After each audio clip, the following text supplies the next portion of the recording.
Welcome again to Mystery Peer Books, and thank you for tuning in with us.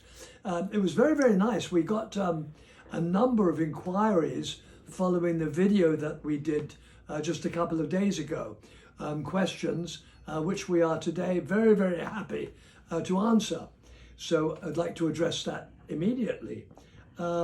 Sally of New Haven, Connecticut had a question, and she said, how really would you legitimately, professionally describe the condition of books? And that's a very good question. The answer to that is that professionally books are described this way: as new,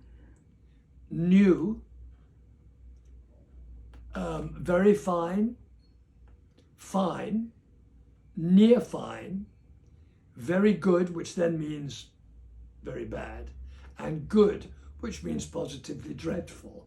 So one would want to stress the importance of getting a book which is in very fine condition, or fine condition. If you're talking about an antiquarian book, then of course you're not going to get it very fine generally, a book that's a couple of centuries old, but you would want to get it in decent condition, which is sort of near fine condition, you know. A lot of books have been sent for restoration.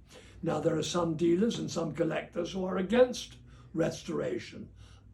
Louis and I think it's perfectly fine. For a collector, we've done appraisals for libraries where the owners have said, no, please, can you have some of these books restored? And we absolutely, yes, absolutely, and get them to as good condition as it's possible to get. Now, somebody else, Howard Ingram of Tucson, Arizona, sent us a note and said, what about the country of origin?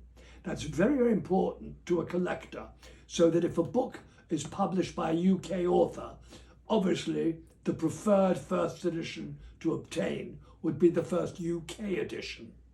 And then if you want to get the American edition, that's fine. But you know, you follow the flag,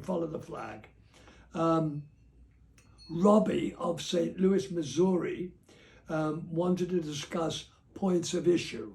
And that's a really good question. There are points of issue, which means certain mistakes that are made, certain peculiarities that occur in a book. And then we will tell you what they are. And it's always fascinating to know. I mean, Louis and I are constantly fascinated by various points of issue. And then James Redmond of Toledo, Ohio, said, what is it really that makes books popular? Well, James, thanks for asking that question. But you know, the New York Times bestseller list, #1, obviously that book's going to sell out. We're going to get them. You know, that's a great thing to have. A book like Harry Potter was a complete phenomenon. Louis and I were in London at the time, and we were at a colleague's bookshop, and a carton of books came in, and they were the Harry Potter books. And Louis said, you know, what are they? He said, it's children's books. It just came in. And Louis said, well, let's get some to take back. I stupidly said, oh, well, we wanted children's books.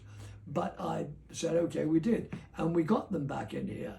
And you look at the success of the Harry Potter books, you know, phenomenal.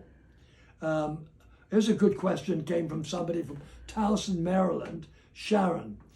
Sharon, you asked about advanced copies, and you know, they are terrific to have, because one never knows before a book comes out whether the popularity will be terrific or whether it'll go right into the dust.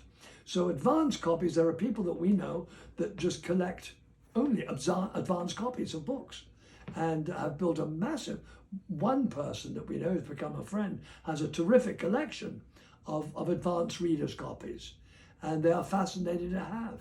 You know, we have many of them here. So all of these questions, you know, we find thoroughly inviting, and we're happy to answer them. So please, if you have any questions at all, get hold of us by email, by phone, come in the shop, whatever, and we'll be more than thrilled to answer any questions that you might have. So once again, thank you for tuning in to Mystery Peer Books.